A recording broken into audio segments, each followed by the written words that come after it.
Hello and welcome to another Instagram Live. Today we are going to hear from our, and I'm excited about today's conversation because it's not a thing that we talk a lot about. And so I'm glad that she'll be here to join us. Hi, Brenda. Good to see you. Glad you're here. Um, there she is. Hello, Kelly. And Hi. hello to our friends at CVAT. They just joined as well. So really glad to see you all here. And really happy for a quick update as well. We started these Instagram Lives during our Freedom Fund matching grant. So we have $25,000 from True Organic Products. That means every dollar donated between now and October 31st gets doubled. And I am so happy to say that right now, oh, I just lost Kelly. I'm not happy about that, but I am very happy to say that right now we have raised $21,600. So we are so close to our $25,000 goal. I am really hopeful that by the end of this week, we will have those last few dollars in. There she is. Welcome back. Thank you. Yeah. And hello to other friends who are joining on here. I'm so glad to see so many of you. And I am really excited about today's conversation, Kelly, for one, because we go way back. Yeah, we do. So great to see you. Thank you so much for having me. Oh, it's a Can you hear me pleasure. okay on this call? Because my phone is resting on my laptop a little bit further back. So, and for some Understand. reason, my phone does not want to show me on the video. So, Oh, um, oh, that's too bad. oh well. Well, we can see you and we can hear you, so glad you're here. Yes. Please continue with your exciting announcements. I want to hear these as well. That was it. The exciting Oh, announcement is we're so close to the end. We were trying to raise 25,000. We've raised 21,600. So right around the corner. And Kelly, you know, because you have done this push, this matching grant push, and you know what this season is like trying to bring in those last. stretch. Yes, that's right. That's right. Not too long ago, we watched this video that you and Jessica and Ryan made when our office was still at First Baptist Church on the Oh bicycles. Do you no. remember that? Yeah. I said, oh no, because there were so many outtakes for so many videos. It was so That good. was just absurd. Riding a bike through the office. Anyway, yeah. So So fun. anyway, so let's start there. Let's start with how do we know each other? How are you connected to the Justice Coalition? Thanks, Krista. Yeah, well, I mean, clearly there have been some followers of the Justice Coalition that have seen those videos, so they're aware of our connection That's right. and some of that history. I started on staff with the Justice Coalition in 2013, and and in that position, we were just starting a lot of our various prevention education outreach programs, and I began recruiting volunteers and building out some different um, volunteer opportunities. And that is when I met Krista, because at that time, the Lord opened up doors for you to start volunteering. And we started working together. And it was really clear, I think, at least from the beginning, that we had a similar ethos in like really valuing education and how that plays into the entire um, piece of ending human trafficking, together with those other partners that are doing a lot of prevention, intervention work as well. And so I first heard of the Justice Coalition through an outreach that had happened around 2011, 2012, took a class, and yeah, that joined staff part-time in the early days for a few years and got to see a lot of the foundational growth Yeah. during that time. So I'm glad to be Yeah. still connected and still very much a believer in what the Justice Coalition is doing in our community. Yeah. Thanks. Yeah. So if you're on this call and you have taken Understanding Human Trafficking with us, in the early days, Kelly and I helped craft that training together.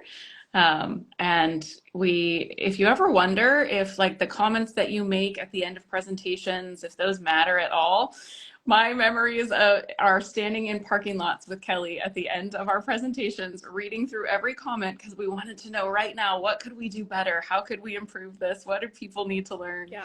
So keep telling us, we care. Yes, I know. And I think it was exciting. It was really exciting for me to see the active learning that people were actually getting the concepts we were trying to educate on, because it just sometimes felt like, are people getting this? Right. Is this important to our community? And to have that feedback was so valuable. So if you're a person that is kind of hesitant to speak up, please speak up, because it is so important to hear that. So yeah, that's right. Yeah, thanks. That. So what have you been doing since you left the coalition?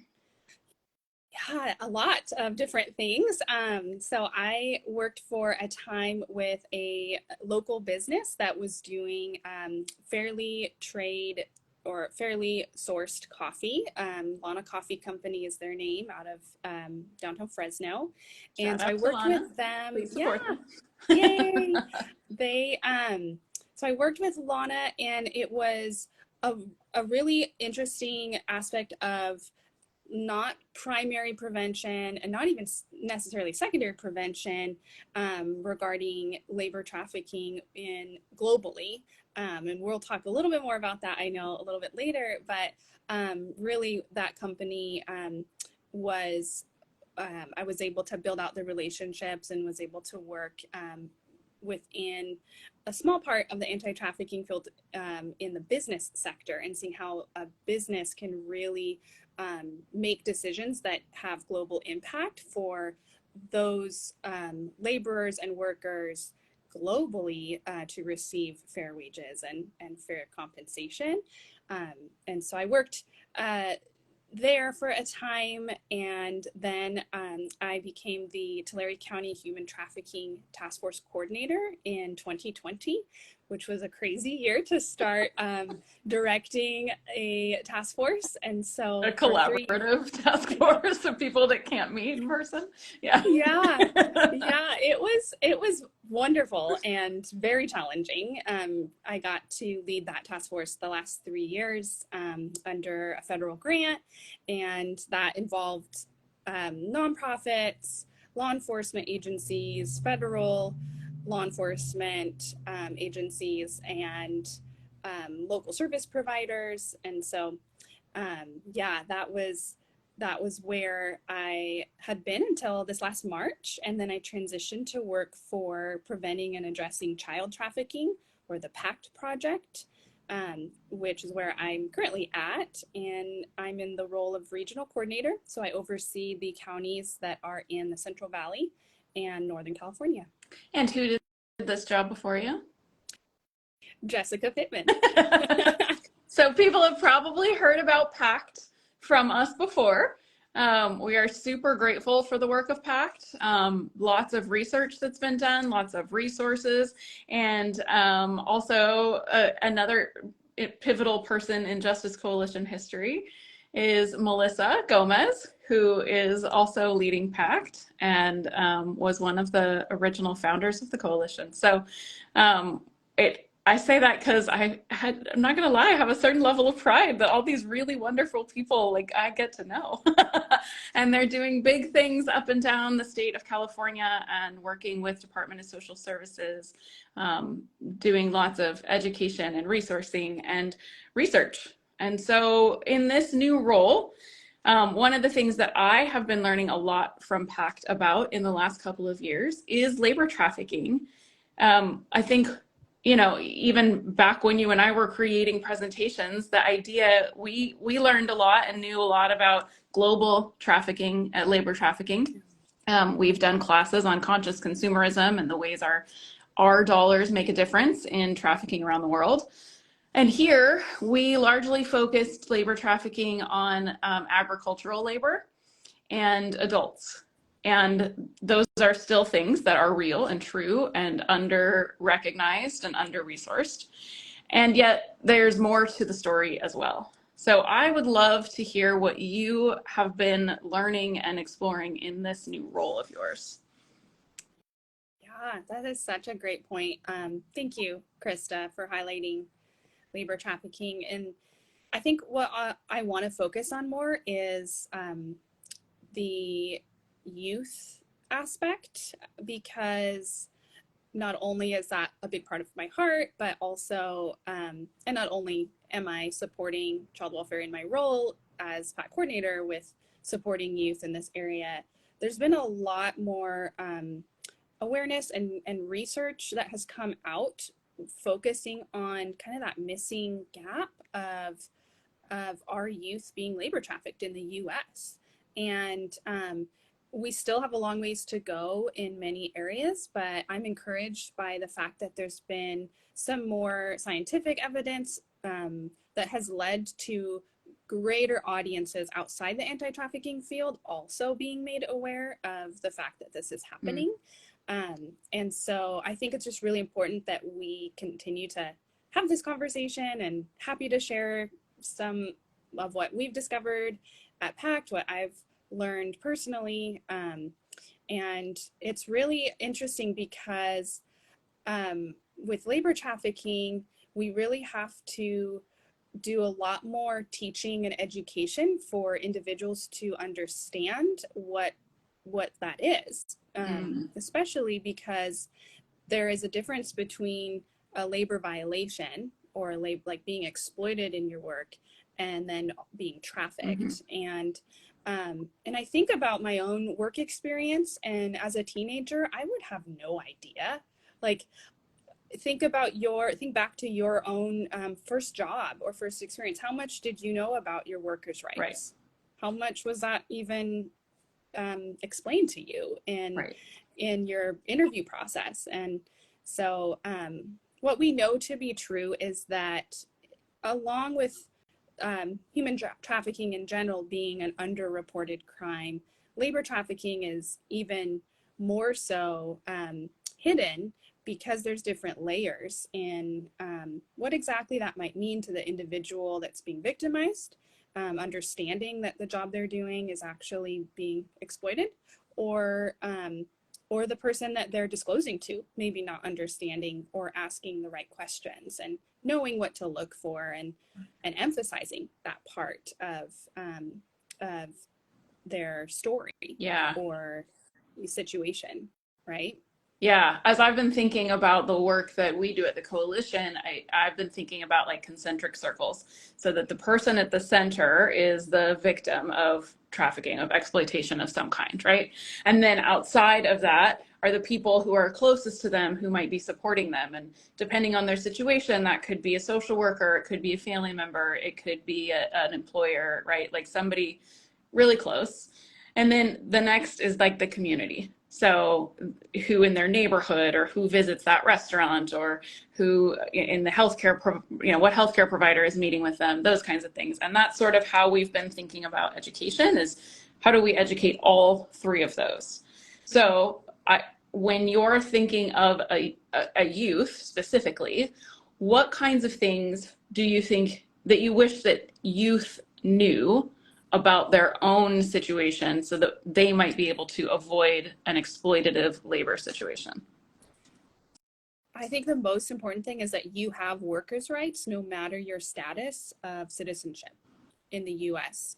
No matter if you're here legally, illegally, you're a citizen, a foreign national, you have workers' rights because you are working on US soil. And that is so important to start as a basis, that you have rights. And you don't need to know what all those rights are, but the fact that you have rights means that you're entitled to a work environment that feels safe and provides you with what you need to be safe and successful in the workplace. And what I mean by that is, if your employer isn't giving you the tools that you need to do your job, or putting you in a compromising position or a position that makes you feel unsafe, either physically because of the materials that you're working with, or emotionally because of threats that or verbal threats or spoken threats or physical threats, that is not a safe environment, and you have workers' rights that you can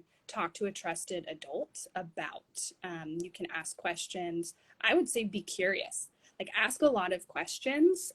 Maybe you don't feel as comfortable asking questions to your employer, but you can ask another adult that has worked in the workforce a little bit longer than you. Yeah. Because I know when I first started working, I didn't know what to expect in some scenarios. And I feel like even as an adult that's been working for more than half of my life at this point, I still have questions that I ask others with more experience about. And so I would tell youth to be curious, to be really curious. That's great. Because I think that then you can get help if you need help, or just get more information, and then you'll do your job better, even more. That's a great approach, because if you're in a healthy workplace environment, going to an employer and saying, hey, can you help me understand this, should get you a response that gives you help, right? If your employer comes back, it may even be disappointing to you, right? Like, you may say, can you help me understand why my hours are this way? And they could say, well, because you're allowed to close, you're a certain age and you're allowed to close for us, and this is where we need you. And but you have the information, right? But in an unhealthy workplace environment, the employer calls you names, tells you that you shouldn't be asking these kinds of questions, makes you feel bad about yourself, threatens, intimidates, says things like, well, if you don't like this job, let's call immigration, right? Or we can report this, those kinds of things are already huge red flags that this is not a safe environment, and you should ask for another adult's help or quit. Yeah. I love it. Be curious. Yeah. And if you feel ever threatened at any point that you can't leave, like if your employer or others that are employed alongside you are threatening you about leaving, then that's definitely not a healthy work environment, and something that I would say talk to a trusted adult. And if you don't have a trusted adult, there's plenty of phone numbers to call with people that are available to help walk through those questions. That was going to be my next question, Kelly. If they can't leave, if they don't have a trusted adult, what's the number one phone number that you would want them to reach out to? Ooh, well, I have a couple. Okay. I would say, given that we're in the Central Valley, there are, I would say, your local service providers, which I know you have a number that you can provide. And if you're outside the region, and I'll let you share those phone numbers specifically, Melissa, Krista. But if you wanted to, you can call the National Human Trafficking Hotline anywhere in the US 24/7. You can even text them and get information over text. If you are able to access the internet, then you can go on their website and do a web chat too, if that feels safer to you. So there's a variety of ways that you can get help. But I would say local help is always really, really a better on-ramp for someone, because they could connect with you maybe in person, and then you can share things that you might not feel comfortable in that moment sharing over the phone when you meet in person. And they can also ask different questions and leave you with encouragement and resources, maybe even some swag, depending. That's right. So I would say having those local connections are great, and the National Human Trafficking Hotline will route to a local service provider. So if you're not in this area, or you're watching from somewhere else, they will definitely connect you to that local service provider if you ask them to. But I think you should definitely note to ask for that. Otherwise, they may not know to do that. That's great. And the advantage of the hotline, the national hotline, is that they speak lots of different languages, 200 different languages. So like the coalition, we have English and Spanish, but that could be a limitation. So Yeah, that's great. Okay, so we talked about the individual. Now I want you to talk to the next ring of folks who would be connected. So those would be, like I've got teenagers. They are getting their first jobs. What do I, as a parent or a group home, social worker, grandparents, people who might be helping support that youth, what should we know as they're moving into the workforce? I think I'd like to share just a few statistics to be aware of labor trafficking. And then I'll share some more specifics on kind of what we can do or how we could respond to support Perfect. others. But in 2019, CAST LA, which is the Coalition Against Slavery and Trafficking, they did a data research study specifically on labor trafficking. So this is relatively recent data that was focused in on those that have been identified as human trafficking victims, and seeing out of those how many were labor trafficking victims in California by county. Now, with data, it's important to remember that this is already after someone's made that brave choice to disclose and come forward. So we know that typically that is just the tip of the iceberg. However, 39% of all trafficking in California is labor trafficking. Wow. Yes. And so it could be that there is a lot more labor trafficking happening than we're even aware of because of those language barriers, the fear-based coercion for foreign nationals, that deportation or calling family in home country could be held against that individual, and having a barrier to report because of those fears layered on top of all the other coercion. Just cultural differences, right? Like for some who, I know we've been talking to partners who've been working more with unaccompanied minors as they come into the Valley. And for kids who are coming from Guatemala, Honduras into the United States, it's not unusual for 12-year-olds to be working in some of these countries and working full days in pretty strenuous jobs. So they may not even think to question what they're being asked to do, which is an additional vulnerability, right? Yeah, definitely. And those that do know that isn't right also know that they can exploit that cultural factor. And so that's what we see happening quite often. In fact, it varies from county to county in California, but from that study, the range is up to 60%. So in some counties, labor trafficking accounted for 60% of all human trafficking. And the trafficking that involved children and youth ranged for up to 74%. Say that again. So you're saying all the minors who were identified as victims, up to 74% of them were victims of labor trafficking?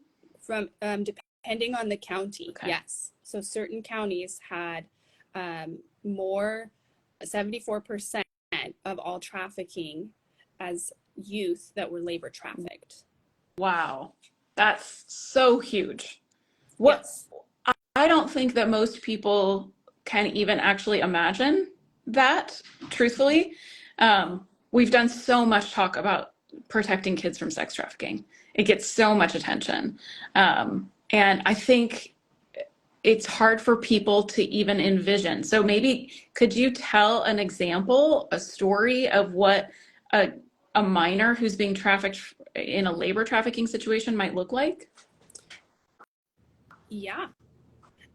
The one that comes to mind would be, well, there's quite a few, so I'm thinking of kind of some stories I can share, but I want to also point out that although that like human trafficking doesn't happen in a vacuum, and so although we're talking about labor trafficking, it doesn't necessarily mean there isn't sexual assault or any sexual elements that are used to keep the youth in the labor trafficking situation as a form of abuse. Right. And there's that both and, those crossovers.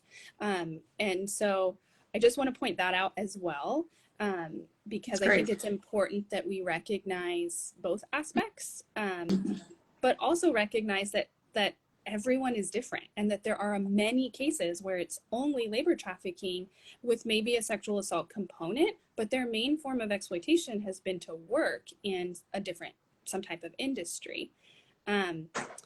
So a story or example of what that could look like would be an individual who has been recruited into a job to work as a nanny in a home, to babysit for their employer, to do like domestic household work before or after school.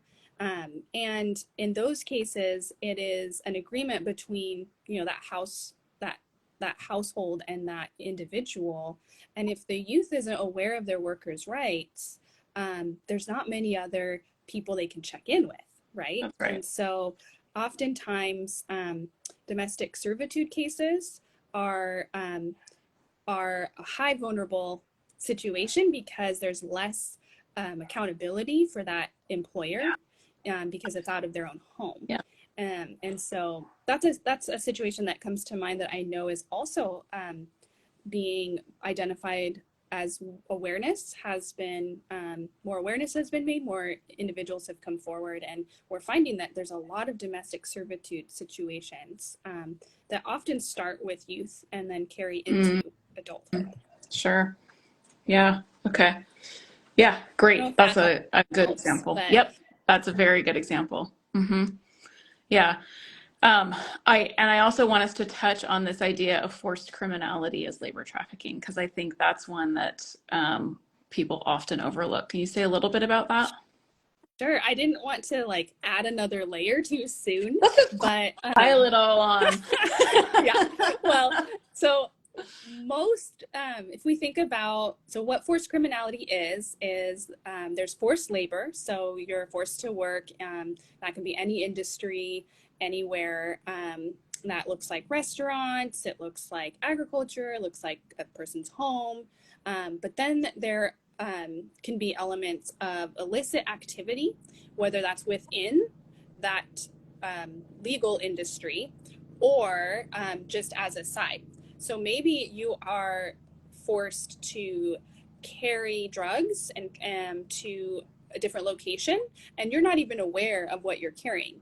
Your job is just to be the messenger, transporter, delivery guy, and you're not aware that what you are your job is doing is actually illegal. That you are transporting drugs, because all you know is that you have to do this job and you have to take this from point A to point B. And if you ever look at it, you're threatened that your job would end or you'll be harmed physically, etc.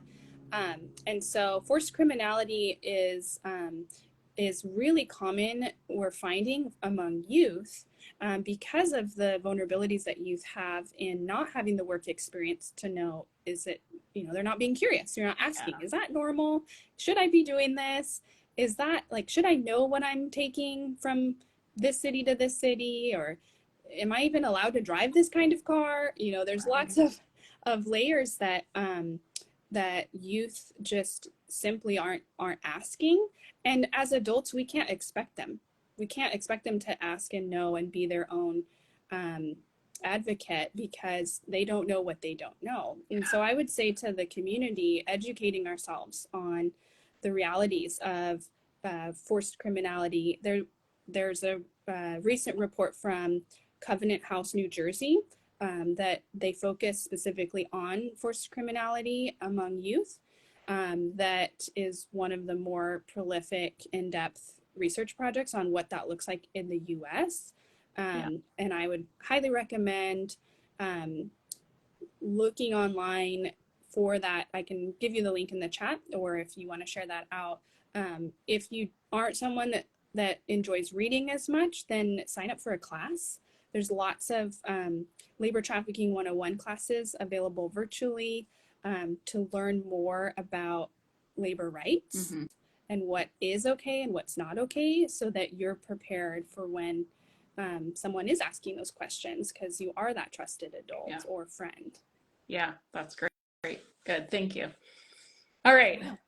And so then thinking, what have we not touched on? The outside community. Well, you just did that. So the more we understand about what is right and acceptable and appropriate, the more we can actually help kids. Like I'm thinking as a mom, I one of the good things I can do is ask my own children, right? Like have you asked this question? If I ask them things about like why does your workplace do it this way? Whatever it is, it gets them thinking and their wheels turning, and then I can help guide them to the people to ask the questions. But I think it can be a really challenging skill for kids to learn to ask adults questions. So the more we can help them with that, the better. Yeah. Anything else that you wish the general public knew? Yes. So much. I'm So sure. much. Yes. There's so much. I love education. I would, I would say that, I mean, kind of what is important to note is that that a lot of the individuals that have been through an exploitive labor trafficking experience still want to work. Yeah. That they need jobs. And so as a community, are we willing to hire someone that is a minor, and doing so in a safe manner, so that that person can continue to move forward on their healing journey and get paid fairly? Yeah. Are we willing to have some take courses in diversity, equity, and inclusion, so that we can better support an employee that doesn't speak English as well as someone else, or needs some support in that area? And so I would say that even cultural, like the cultural classes or cultural understanding, many of these youth, especially the unaccompanied minors, we touched on that, they want to work and they need to work, and they feel the pressure to do so from their own culture and families. And that's not necessarily an unhealthy thing. Right. It's just providing either the on-ramps to have victim assistance with the right connections for compensation because they were a victim to a crime, and knowing who to report to with OTIP for receiving that and going through that, but then also just having legitimate work. And so I think it's important that we know we can help some individuals simply by making the right reports to the right people so that they're eligible to work. If we are in a situation where there is a foreign national and they need an eligibility letter before they're able to get employed, that is something that we can access online as a service provider and make that report, and that eligibility letter then allows them to have gainful employment. And if you're an employer, don't be afraid of that. Employ them. That's right. Yeah. That's good. Good. One of the things I've been thinking a lot about is that in the United States, kids who are under the age of 18 have to get a work permit to go work. So I know what happens is they go to their school counselor signs off on their work permit, but I don't see a lot of education happening around those work permits for either the adult that's signing or for the youth. Any thoughts about how we can make an impact there? Yeah, I think for educators, school counselors to have a greater understanding on labor trafficking, and not only how prolific it is, that it is happening in our communities, but knowing the right questions to ask the youth about, like we were talking about, getting curious about their employment situation before signing off on that work permit, I think would be just a wonderful place to start in helping educate schools to know what to ask youth and how to help youth ask those questions of their employer is key for That's sure. great. Yeah. Okay. Good. I'm hoping we can make some inroads in some of that in the next year. That's a real focus for us. Great. So, yeah. All right. Anything else that you want us to know?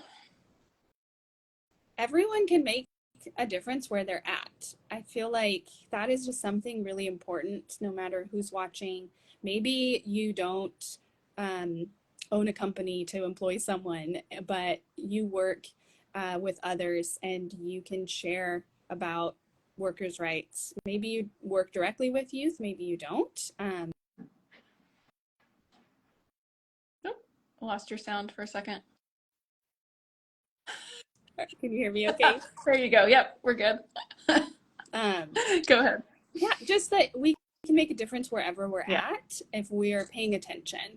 That's right. And just starting with what you can do. And that might look like reading a book or signing up for a class. The fact that you're listening today is huge because now you know more than you did before tuning in. And so I just want to say thank you. Thank you for caring. Just being someone that others can talk to.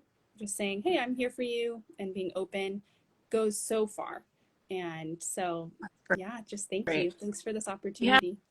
Yeah, thank you, Kelly. I really, I think even back to those early 201 classes that we did, and we've always been passionate about helping everyone understand the impact that we make. So I think you're right. There's something that everyone can do. If it's making different decisions about the purchases that you make and the places that you shop, or we need to be curious and asking questions about who made this and how were they treated or what's happening at that warehouse down the street, right? Like there are things that we can be asking as well. So I really appreciate that. And Rachel says, thank you for this education. Thank you, Rachel, for being here. I think that's Rachel. I don't have my glasses on. Don't tell my husband, he's an eye doctor and he really doesn't like it when I don't wear my glasses. That's so great.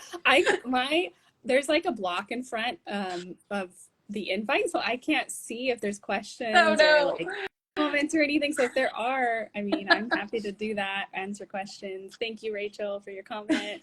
It's so great. There haven't been any questions, but feel free to put them in the chat if anyone has them. Yeah, people have just been saying hi to you. And I see KLSD is logged in here too. So I just want to give a shout out to our local companies.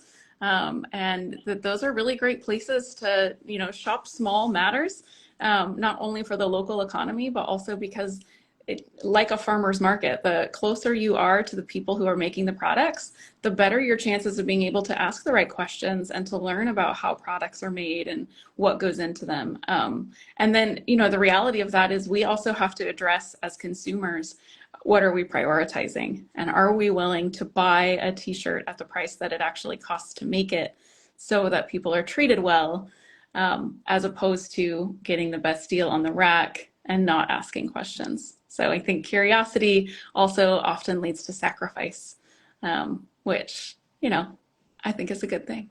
Yes. Yes. I agree. Oh, all right. Well, Kelly, super grateful for you, for your friendship and for your willingness to join us today, and really grateful for the work of PACT. And yeah, I look forward to learning more from you. Thank you. I so appreciate the invite, and I'm so excited and proud of how the Justice Coalition is a torchbearer in our community for light for those that are experiencing injustice. And I just really appreciate your friendship as well, Krista, and your leadership and all that you have done and are doing in our community. So I will be sharing about Freedom Fund and encouraging others to continue to support, and just thank you. Thank you so much. Thank you. And if anyone is interested in learning more about what the coalition does, I just want to say that tomorrow I'm doing a director update on Zoom, and anyone is welcome to join in and see what we've been doing and what we plan to be doing in the future. So feel free to email us, info@justiceco.org, if that's something that you'd like to join. But thank you to everyone who was here today and anyone that might watch this later. Thank you to you, Kelly, and I look forward to seeing you again soon. Thanks. Have a good day. Thanks, you too. Bye-bye.